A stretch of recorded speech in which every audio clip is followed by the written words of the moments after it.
we're good to go, Judge. Great.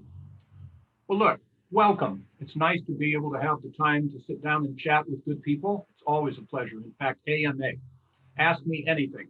I will bet you there are not many politicians in our country's history that have actually submitted to that too, other than maybe libertarians. But I assure you that Biden will not and Trump will not in the upcoming election.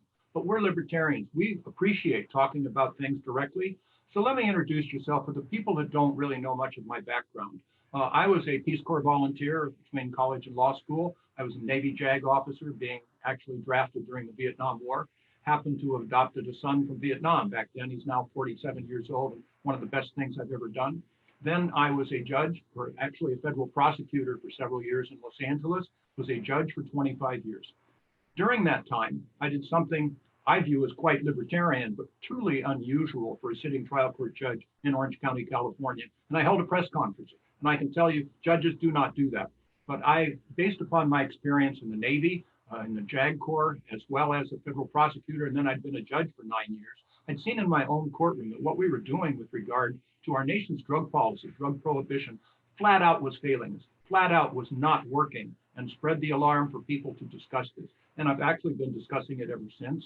I've been on such things as ABC News specials with John Stossel or the O'Reilly Factor twice.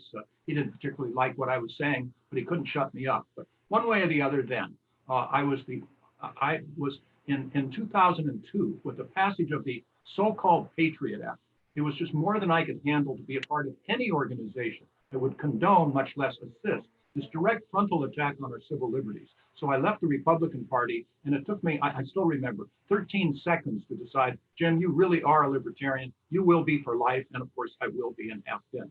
I ran for U.S. Senate in 2004. Actually, David Nolan, one of the founders of our party, assisted me very, very directly. And then I was proud, as you may know, in 2012, to be the running mate with Governor Gary Johnson, his vice presidential running mate in 2012. And it was just a really proud thing. One of the most exciting things of my life, and also certainly one of the most frustrating, because I felt that we were the best candidates. We would bring in the country a healing process. We'd be able to discuss things openly and actually be able to govern much less, but more effectively. When I was asked by Governor Johnson to be his running mate, I asked him a question, which was, Governor, you're going to run to win, are you not? Because I will do it if you will. He says, absolutely, Jim. And then he told me something that floored me. He said, Jim, throughout our campaign, if you have any disagreement with me, feel free to say so publicly. Look, that is very unusual, but that's the type of people we are. We solicit advice, we solicit information. And as a judge, and I was a judge for 25 years, it's my job to listen, of all things, and then to gather information, to assess it, to see credibility, and then make a decision and explain it and tell our people what is happening.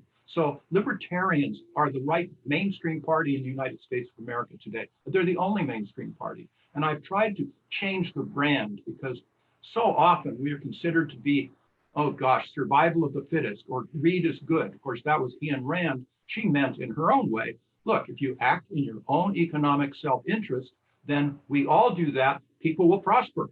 It's just like, if you'd ever read the essay, I Pencil, try it. It's just everyone acting in their own economic self-interest, good things happen. The private sector addresses problems and solves them. Government perpetuates problems in a lot of ways, but we'll get further along with that. So I am here to run as a libertarian for your nomination for president, along with Larry Sharp of New York, who I could very well call Mr. Libertarian. But I came into this race recently. Actually, I was supporting Governor Lincoln Chafee, who was from Rhode Island, when he was a U.S. Senator, the only Republican U.S. Senator to vote against going into Iraq, which gave him high credibility from my standpoint.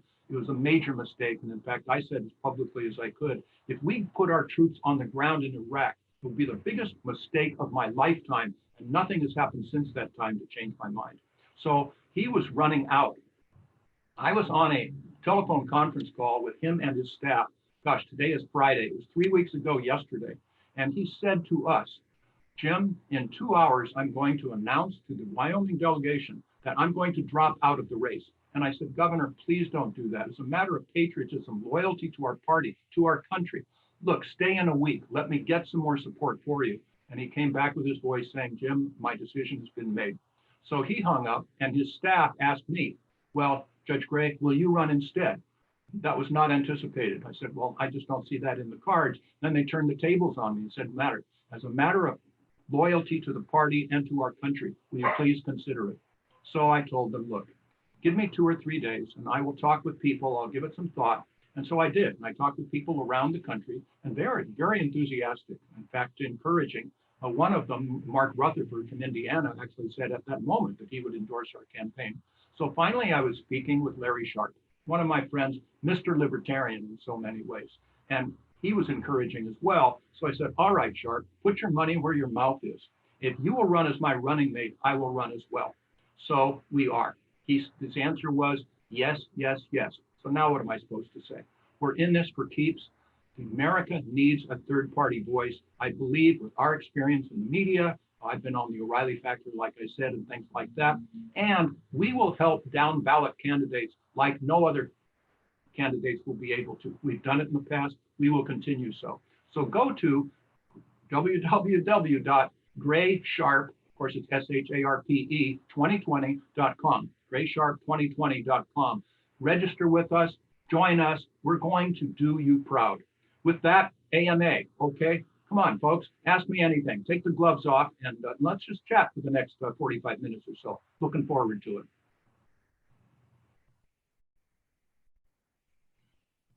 I don't see any response. Right, Judge. Do you know, let me ask, do you know what the new jingle is for State Farm Insurance? And the answer is, like a good neighbor, stay over there. That's just filler, but Tim, but that's what I'm talking about. All right, Judge. First question for you, and then you can find the subsequent questions in the chat bar. Jonathan Appling says, "What led you to seek the nomination?" I guess you covered that a little bit. Yeah. You want to touch any further on that? Yeah. Richard Johnson says, "As president, what would you do to fix the education issue in the country?" Well, it's gone on a long time. I say this publicly as often as I can.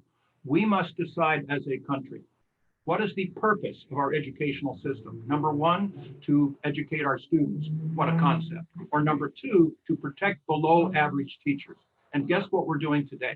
And it's a tragedy, an unnecessary tragedy. And the answer is to empower parents to choose where their government money is going to be spent for the education of their children. And they will choose excellence. They will bring competition back to the educational system. I was talking with Milton Friedman. I didn't mention that I'd come out publicly against our nation's drug policy so much, but I met Milton Friedman about 6 months after I came out, and I was listening at a recess because we had a conference about drug policy, and he was explaining school choice, and he is the real guru for that. And he was saying, look, we have this, we have that. So I said, Dr. Friedman, I'm a product of the public schools. I don't want to undercut public schools. And he said, Jim, let me ask you 2 questions. And the first is, if you were a parent of a high school aged student, what country in the world would you want them to go to get the best education they could? I said, well, I'm not sure, but probably not the United States of America. He said, I agree with you. My second question is, if you were a parent of a college age student, where in the world would you want your college age student to go to get the best education that he or she could? And I said, well, probably the United States of America. And he says, I agree with you as well. Do you know why? Because there's competition in college. There's not competition in high school. That sold me on ed choice. And by the way, just quickly, I wrote an editorial, an op-ed piece to try to get the Los Angeles Times, which is a fairly liberal organization, to publish. And it was an open letter to the ACLU, to MALDEF, and the NAACP saying, look, it's intolerable that we have too many public schools failing our children, mostly in lower economic areas, which regretfully is inhabited by a lot of your constituents, Hispanics and African Americans. So why aren't your groups leading the charge for school choice? Because yours are the constituents, and if they don't get a good education, they will probably never live up to their expectations, never live up to their capabilities. It is critically important, and libertarians are really the only ones that are doing this. I acknowledge that Betsy DeVos and the Department of Education is trying. I actually wrote a letter to her asking if she needed some help. I'd be glad to come and work with the Department of Education although I'd certainly reduce them in force if I could. But the people under her knew that. I never got to first base because they knew full well that I would reduce the power of the Department of Education. But those are my views in a nutshell. And thanks for the question. Let's see, what is my stance on the, this is Jared Miller. Tim Ryan, I'm sorry. What is my stance with regard to our current healthcare system and what could we do differently? Oh, me. When I was in the first grade, back in the 50s, I had nephritis. It was a kidney infection. I was bleeding blood in my urine, things like that. And I'm told that penicillin pretty much saved my life. Our medical doctor came to our house to administer the penicillin. We don't have that anymore. We had the best healthcare system in the world until when? About 1965, when the Johnson administration started in with Medicare. Prior to that time, there was never a discussion about there's not enough emergency rooms. Healthcare is too expensive. I'm not getting my right service. We were fine because it was competitive. But then with healthcare going into Medicare and then thereafter, I tell people now on the stump, look, if you want your healthcare to be run by the equivalent of the Department of Motor Vehicles, that's where we're going. Is that what you want?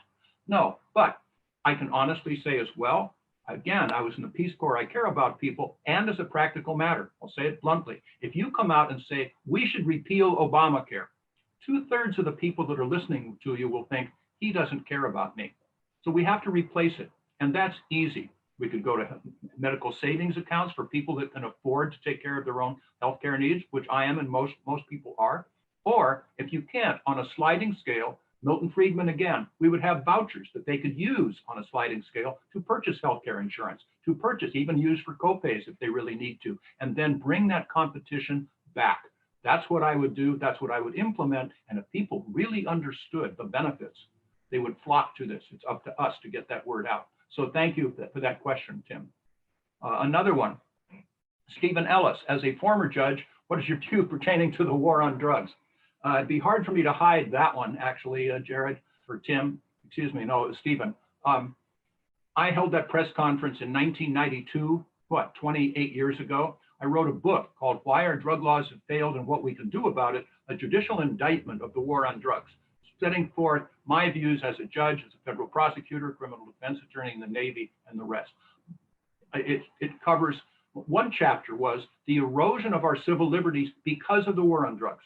That's citing only United States Supreme Court drug-related cases. I showed how our civil liberties have been reduced expressly because of that. It's the biggest failed policy in the history of our country, second only to slavery. By the way, I'm proud to say that with regard to my book, Why Our Drug Laws Have Failed, I asked 6 people to endorse it. All 6 agreed. And they were Milton Friedman, George Shultz, who was the Secretary of State under Ronald Reagan, Walter Cronkite, who was Mr. America, the anchor for CBS News forever, Governor Gary Johnson, then, who was the governor of New Mexico, Kurt Schmoke, who was the mayor of Baltimore, and Arianna Huffington.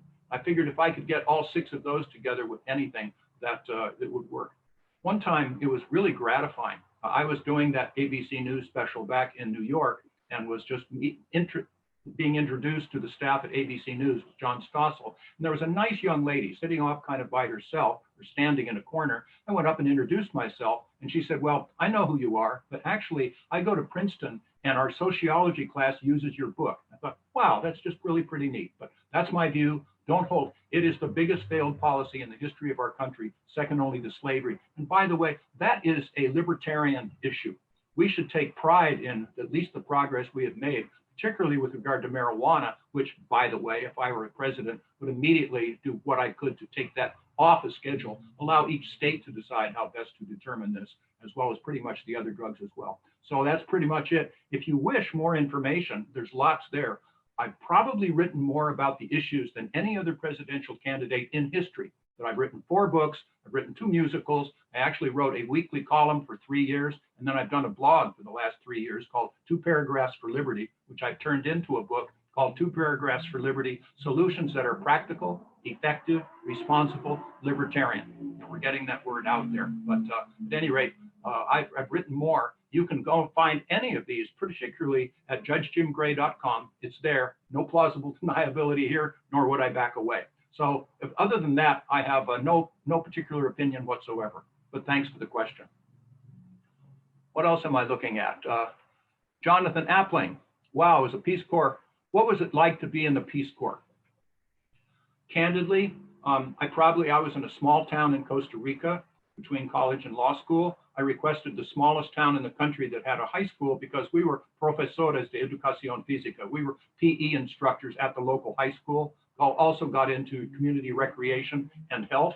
And I probably learned more from them than they did from me. But one thing that I feel rather strongly about, that I should be in the Guinness Book of Records, because I probably brushed my teeth in front of more elementary school classes than anyone in history, and they still haven't put it in there. But it was really quite an experience.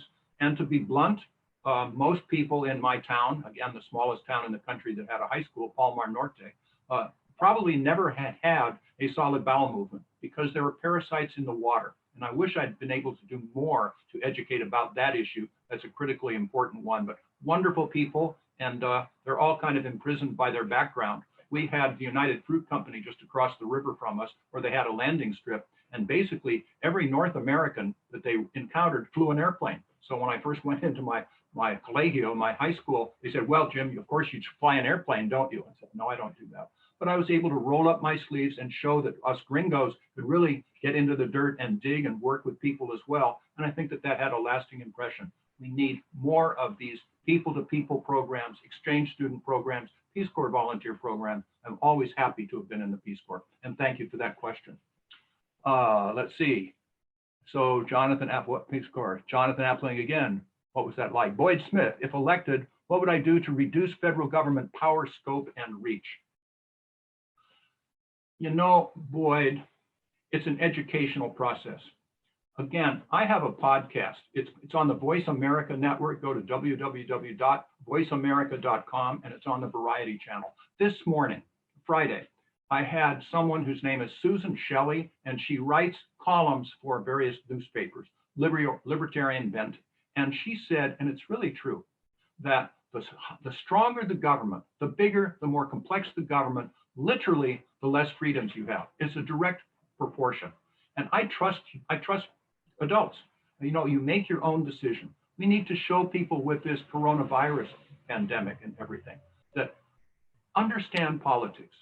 First of all, big government is really, really good and effective, demonstrably, of doing one thing, and that is increasing the size, the power, the cost of big government. And they continue to do that and have now for decades. But what happens in this pandemic, where, by the way, the government failed us? They should have had a program, a plan in effect, so already planned and on the shelf, because by the time these epidemics happen, it's just too late. But what happened? They did what's political. They acted politically. So if I'm a governor, for example, I'm going to show you to your satisfaction. I'm going to do everything I can to keep you healthy, keep you from getting this virus. So if you go through after this is over and you didn't get the virus, I'm a hero. I was successful. And by the way, if you do get the virus and you become sick, well, I have plausible deniability. I did everything I could.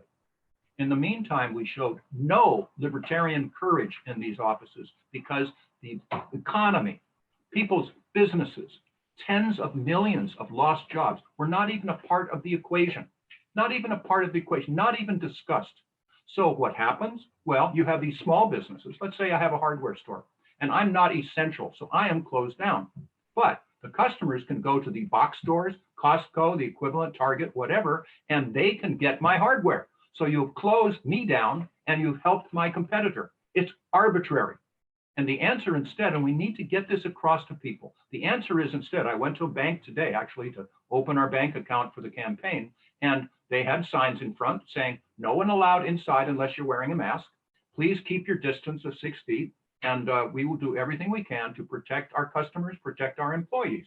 Other companies actually say, we have a filtration system. We will take care of you. So you advertise this. It's called the free enterprise system. You advertise this, and then I, as a customer adult, can decide whether it's worth the risk or not. Of course, I decided in this case, it was worth the risk because I had my mask, so did everyone else.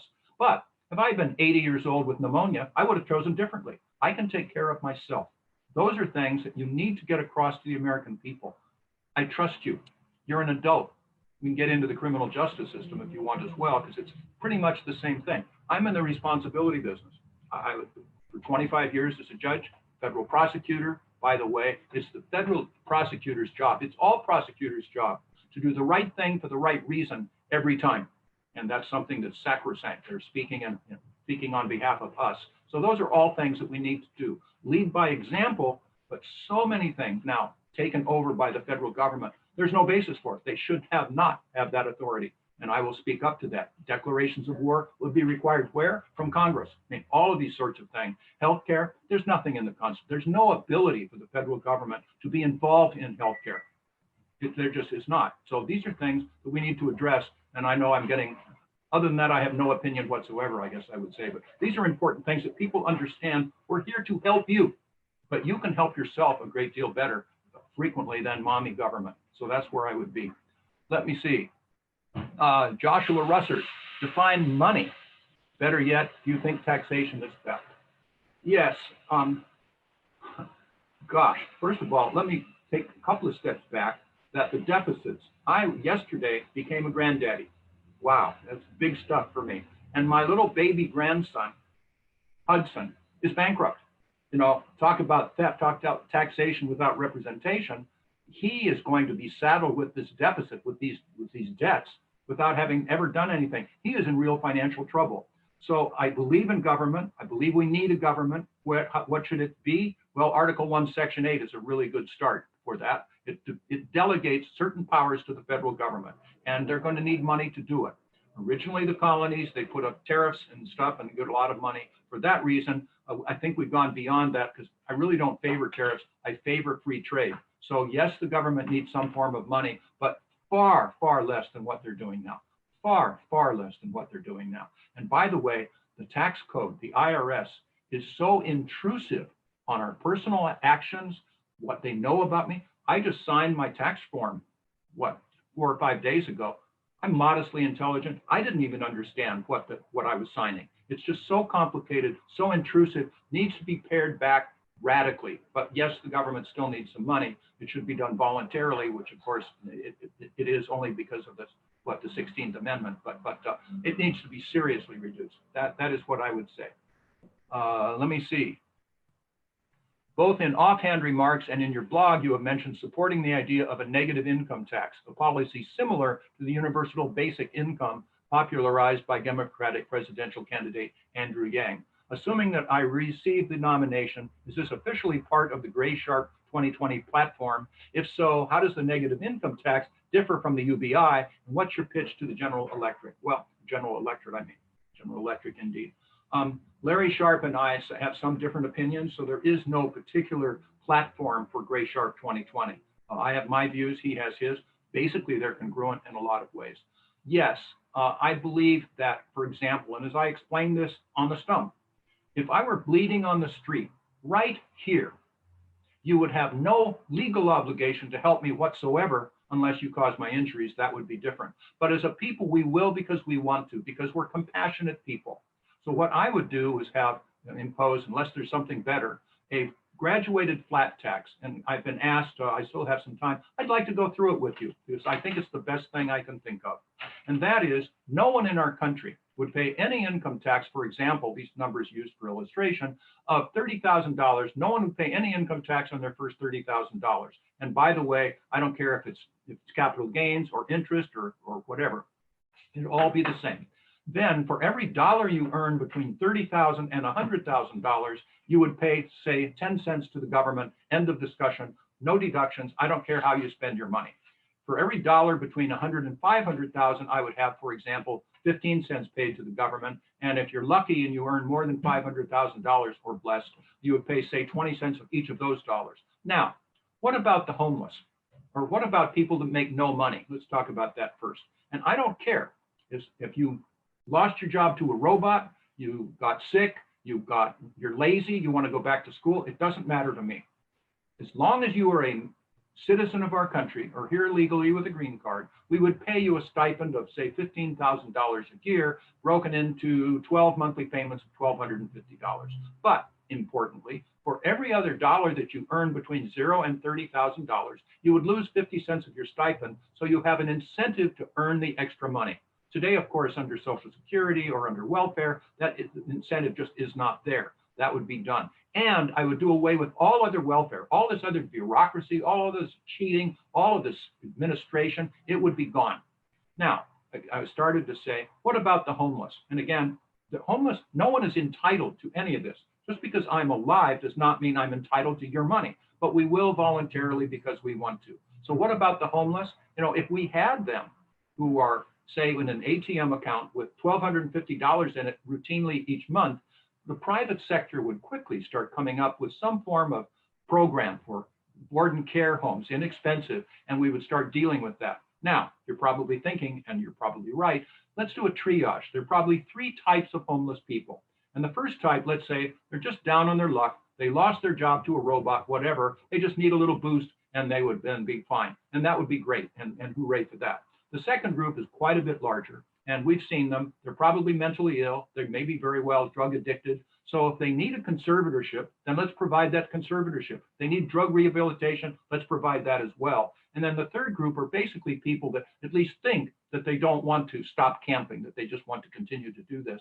But the problem is, as a practical matter, somebody goes to them from the government and says, oh, hey, Joe, we have a place for you to stay right now. Come along. The first question Joe asks is, well, can I bring my dog? No. Can I bring my significant other? No. Well, I don't want to go. So they put him down as professionally homeless. I mean, it's back to the same problem. If you put it into the private sector, they try to solve problems. They try to reduce the number of homeless. But we've seen this all the time. If you put it into a government, into politics, look, last month, I was able to service 800 homeless.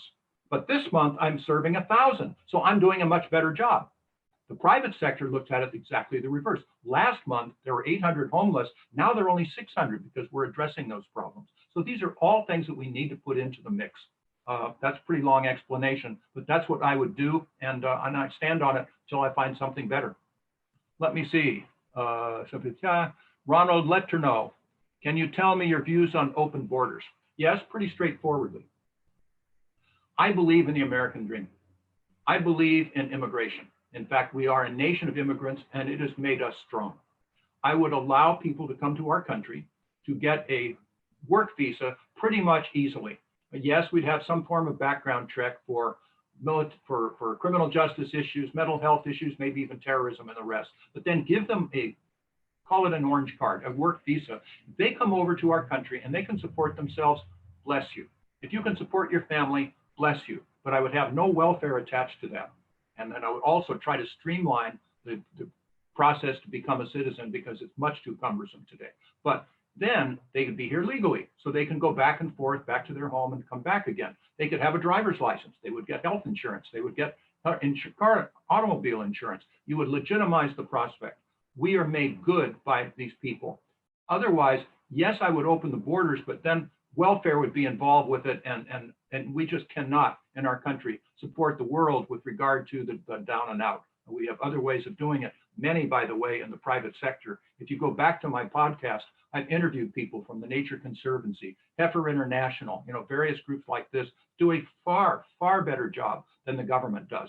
But that's at least my view on that. Where are we? Bill Yeager, what would I do to rein in lobbyist payola and cronyism? Wow. Let's take an example. We saw with this pandemic, big government does what it does all the time, and it throws money at it, right? $2.2 trillion? That is contributing to our deficit. It's a huge problem, adding to our problems. But did you notice here that the Kennedy Center received, I can't remember, I think it was something like $15 million as a bailout. Somebody questioned, why did they do that? Why did they give it to the Kennedy Center? Well, they suffered, they were hurt because they were closed. True, but what about all the theaters and the rest of the theaters in the country? They didn't get anything. It's arbitrary. It's arbitrary. It's cronyism. It's something that you just need to address. So we would call attention to it. The Libertarian Party, once again, is the only mainstream political party, in my view, in the country today. We do not want to benefit, to profit from our involvement with government. Republicans and Democrats are all the same. Yeah, their cronies are different. They give money to different people, but by and large, they do that.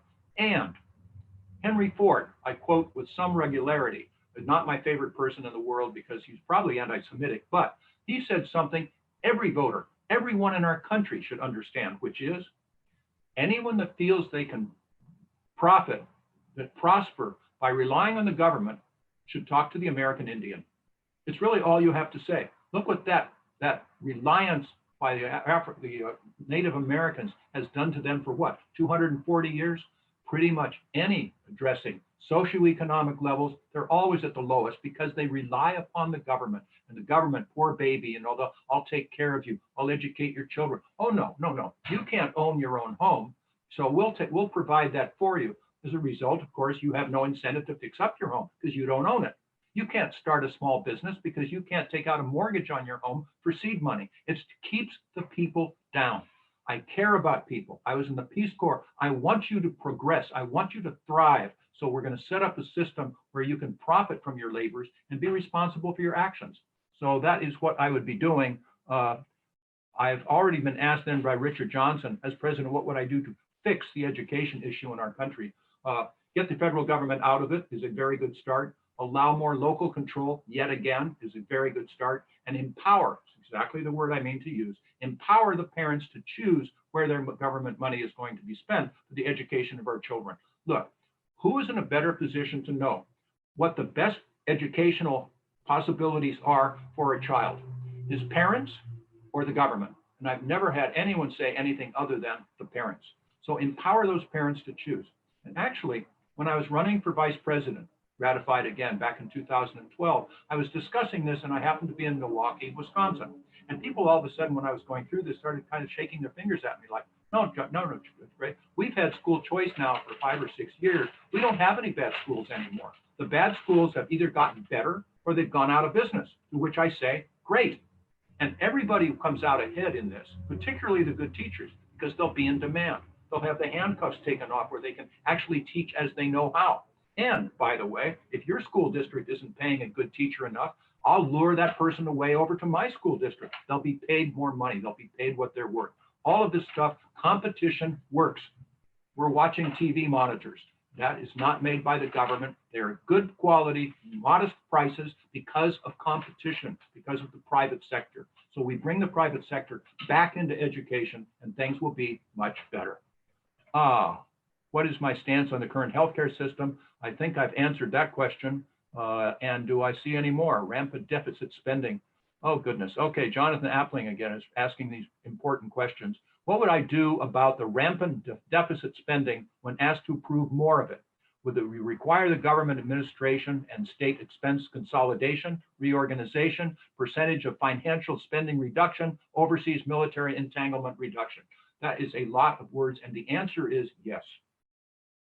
The first thing I do, like Ronald Reagan, would be to require publicly, put the shame on Congress to pass a line item veto, to allow the president of whichever party to cut out that pork, to cut out these things. Right now, as I understand it, if you have a bill that simply has to be passed, you've got to pass the military budget, you have to pass something, then all these legislatures pour all their pet projects into it, and it's either approve it all or disapprove it all. No, you bring in a line item veto. That is critically important. Number two, I would bring in what we lovingly call sunset provisions.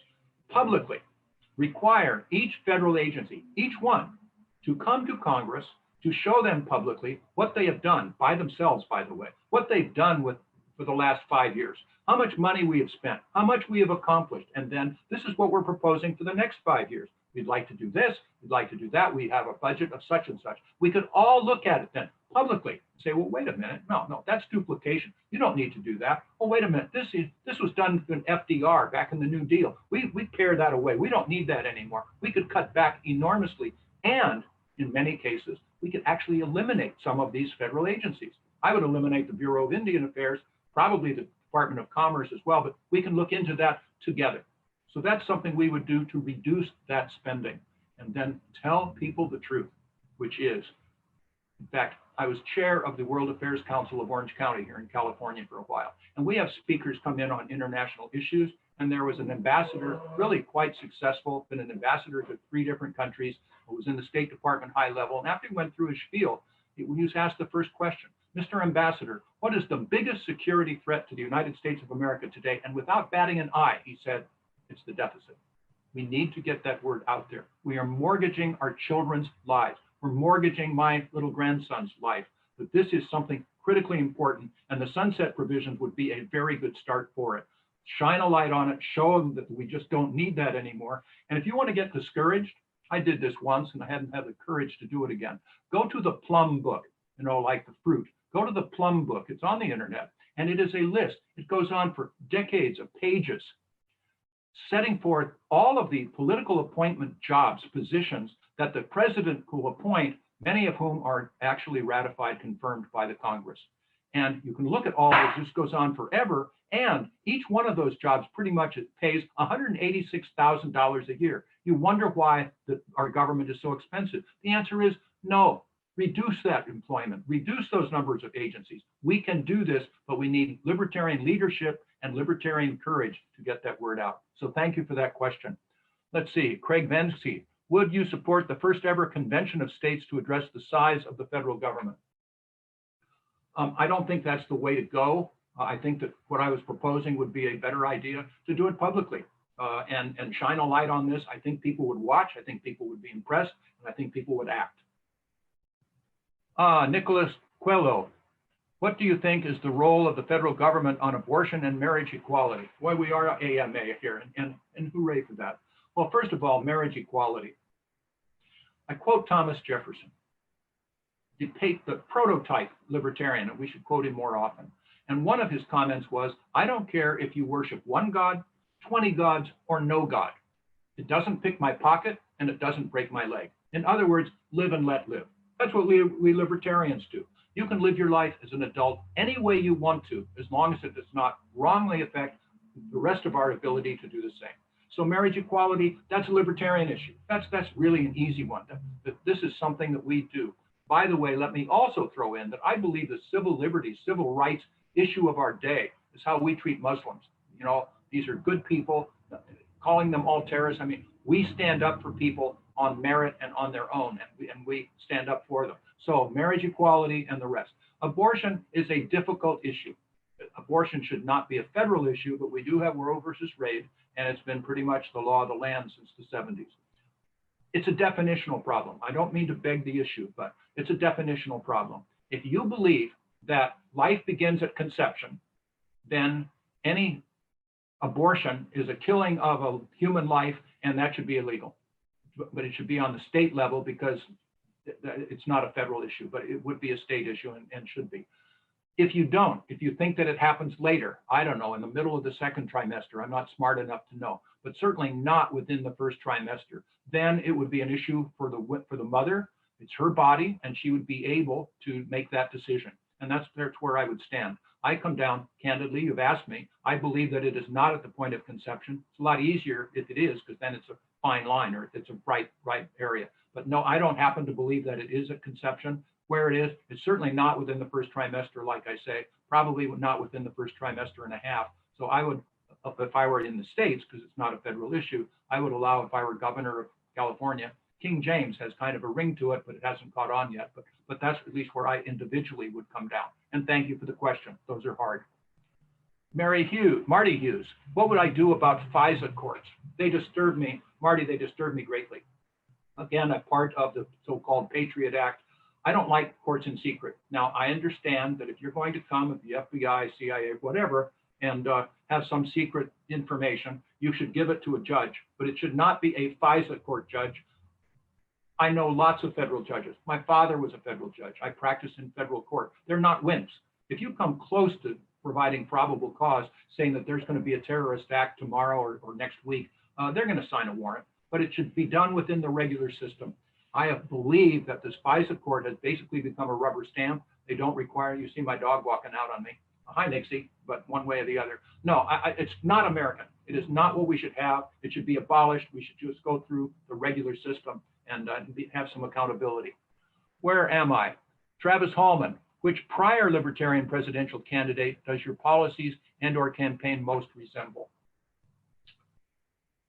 I would go with Harry Brown. Although Bergman we've had a lot of good candidates. I certainly love Gary Johnson, Governor Gary Johnson. So I think that There are numbers that I would go along with. I read Harry Brown's book, Freedom and How I Was Free in an Unfree World. I really respect Harry Brown, and to the degree that I can answer the question, I think Harry Brown would be the one. Travis Hallman, would you continue to campaign for another Libertarian candidate if you lose the nomination? If yes, which ones? If not, why? The answer categorically is yes. I'm a Libertarian. I will do everything I can to assist the nominee of the Libertarian Party. As far as which ones, I'm just not going to answer the question. They all have their strengths and weaknesses. I talk about Judge Jim Gray and Larry Sharp, and I think that that's just my position. I don't want to have anything misunderstood. I admire them all. They're all good people, and they have their various positions. I think that Larry and I are the most qualified, and that I think that the Libertarian Party will be done proud if Sharp and Gray are nominated. Let me see. Tim Ryan, what is your position on environmental policies? Again, Tim, it's the private sector that gets things done. Go again to my podcast. I interviewed a man who was with actually the University of California at Santa Barbara, who practices, he understands what the private sector does with regard to the environment, far superior. What private foundations do, be it the Nature Conservancy, like I said before, or others. And then if you get to what does government do, other than preach a lot and take a lot of money, okay, so they have the EPA, and the EPA will have this, fund, I can't remember the name of it, but it's a fund that will provide for cleaning up of various waste places. Okay, so they take the private sector off the hook. The ones that cause the damage, they will take off the hook, say, well, you just contribute this much, and then our fund will pay for the rest. The fund is basically out of money. So what happens? Okay, the federal government will sue polluters, but then the money goes to the attorneys, and the money goes to the federal government or the state government. It doesn't go to the victims. What do libertarians do? Pretty straightforwardly, we allow the victims of these pollutions to be able to sue the perpetrator. And the perpetrator then will have to start getting insurance. So the money will actually go to the victims. The victims have an incentive to sue. Yes, you get into sometimes you'll have class actions, which don't do quite as much. But if you allow the victims directly to sue, that will result in progress. And it'll be specific progress. I believe in responsibility. You're responsible for what you do. And if you pollute my house, I can sue you. I can bring charges against you, sometimes criminal. If you sue my water, you pollute my water, and I'm downstream and I have been a victim of that because I had to put in my own filtration system, whatever, I can bring charges. I can bring a lawsuit against you. That will be a deterrence, far more effective than what this government does. A little bit harder with the air because it's a little difficult to figure out who is polluting where, but that's the reality that we're all facing. But this, carbon tax and the rest of this stuff, it's just other ways of intruding into our lives and putting money into government that should not be there. It should go to the victims. Let me see, couple of minutes out from 7:45. Yes, I only really have about another 5 or 6 minutes, but let's see. I would also like to see you campaign on jury nullification. I'm sorry, I will fall off that one. I do not believe in jury nullification. They have the right, which means that if you're in a criminal case and the jury decides to find not guilty, regardless of the evidence, there's no appeal, it's over. The jury has nullification. The issue with the jury is, shall I as a judge instruct them to that? If they don't like it for some reason, they don't feel it's fair, that they can acquit. Now, be careful what you wish for. What if, you have a wife beating charge and you have a couple of old fogies on the jury, you think, the woman mouthed off, so she got what she deserved. He just beat her around a little bit. You don't want that to happen. I do not want to instruct the jury that they can ignore the law. The best way of getting rid of bad laws, in my opinion and experience, is to enforce them. And then people say, well, that's not what I want, and we'll do away with the law. So I do not believe in instructing the jury that they do not have to follow the law, but they can. I'm just not going to instruct them about it. Let me see. Carl Krembeck, what are your thoughts on a national 10-cent bottle deposit to reduce plastic waste? I think I like the idea. When I was growing up, I would collect bottles. They were people with construction around in our neighborhood, and it was about 2 cents a bottle. And there were almost never any bottles around. People would pick them up. So I like the idea. We've gotten away from that now, so that we do charge you at the market for these for these things. Oops, that means I've got to get going pretty soon. Excuse me. Cell phones, aren't they wonderful? But no, I like the idea of doing that with plastic bottles. It is a problem, and they're everywhere. But I pay the 5 cents or 3 cents or whatever, but nobody takes them back to be recycled. And in fact, even during this pandemic, I separate my trash from my garbage. I've noticed that there's only one trash truck during the pandemic, and they're putting them all together again. But life is complicated. I like your idea, and I think that it should be done, of course, on a local level, not federal. Jess Smith, let's see, I can take 2 more questions. This is the first. Jess or Jesse, do you have any thoughts on the Freedom of Information Act? How would you like to make it more accessible and better known by the people? Yes, I like the Freedom of Information Act. Government should be accountable. Even to go to Snowden, who, by the way, I think is a hero in lots of ways. He showed bad things that were happening. And my problem with him, I think he's a goat because he didn't stay and face the charges. So I think that Daniel Ellsberg, by the way, this goes back quite a ways into the Vietnam War. He was much more of a hero because, yes, he disclosed, and yes, he stayed to face the consequences. But Freedom of Information Act is really an important thing. And I believe in being open. It's our government. If it isn't working, it's our fault. We should be able to do that, and we should have the information. The Freedom of Information Act is a really good part of that. How can I make it more accessible and better known by people? Well, the advertising is good, but also put more people on the team that provides this information. And I think that that's one function of the federal government that we should really emphasize further. Then I guess my last question is from Travis Hallman. What actions have you already taken to change ballot access laws and/or debate inclusion? What actions will you continue to take in the future? Now, I personally have not taken any actions per se. As a candidate in 2012, you know, I wasn't in the trenches. These ballot access are extremely important. In fact, as you know, we don't even know when our convention is going to be. I hope it's in Austin over Memorial Day weekend. If it isn't, or we do it kind of in effect through just the computer and internet, it'll lose a great deal of impact. Maybe we should move that back to Freedom Fest, which is in the middle of July in Las Vegas. That's where it is. So these are things that are important, but I have not done anything in particular with regard to ballot access. But with regard to the debate, it's a rigged job. It's a rigged system that we brought a lawsuit back in 2012 where we filed against the so-called Commission on Presidential Debates. We got their bylaws. They literally say we are a bipartisan group expressly to get the Republican and Democratic views out to the voters, not a third voice. And they froze the League of Women Voters out of the process. They wanted to use their name, but they changed the rules. Oh, now you have to get polled in 15%. They don't tell you which polls, they don't tell you when, and it's all a rigged system. So the League of Women Voters left, but not quietly. And they said, quote, "We will not be a part of the hoodwinking of America." Now, you understand that the presidential debates are about money. It's about, you know, the sponsors, about them contributing money, so they want to have people there. And if Judge Jim Gray were to be out there, it may very well be that then Donald Trump would not appear.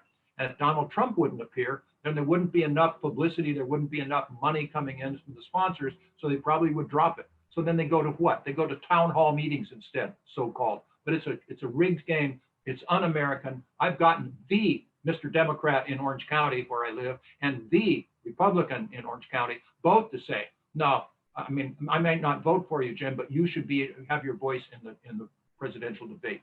The criterion should be, and used to be, if you're on enough ballots in enough states, technically to win the presidency, your voice should be heard. It's not easy being on the ballot in one state, but if you're on enough technically to win the presidency, your voice should be heard. So we actually petitioned and fought on behalf of the Green Party as well, because they were on the ballot in 2012 on 40 states. So their voice should have been heard as well. By the way, Governor Johnson told me with a chuckle, boy, if we're successful and the Green Party is in the debates, it'll probably be the end of the Green Party, because if people really realize what they're espousing, they'll probably lose traction. But that's where I am. I appreciate the opportunity. Tim, I appreciate it, Jared and Alyssa, for having me on. I'd love to come back again. I appreciate open discussion. I don't have all the answers. I probably proved that several times just in the last half hour. But in fact, if I run into somebody that has all the answers, I try to run as fast as I can in the other direction. But we can discuss these. If I'm a little bit not on point, then your questions, your responses, your thoughts will help me be more channeled. That we need to talk together. That's what we libertarians do. And thankfully, I'll be a libertarian for life. So thank you for that opportunity. Really appreciate it. Let me end this basically with one more comment. Quoting Thomas Jefferson, remember him? He said, after the Constitution was passed, we should have a bloody revolution every generation to keep the vested interests at bay. Fortunately, our Constitution makes it so that the revolution does not have to be bloody. But how long has it been? How long has it been since we've had that political revolution? Probably the 1860s when the Republicans took over from the Whigs. And look at how the vested interests have ingrained themselves, both the political parties, the various cronies, the corporations and the rest. The corporations run a lot of our protection agencies, so-called. We need that revolution. We are the only game in sight. Judge Jim Gray, Larry Sharp, go to www.graysharp.com, or excuse me, graysharp2020.com. See who we are. Join us. We will do you proud. Thank you for the opportunity. Good luck to us all, and hope to see you at the convention. Be well. Take care. Bye.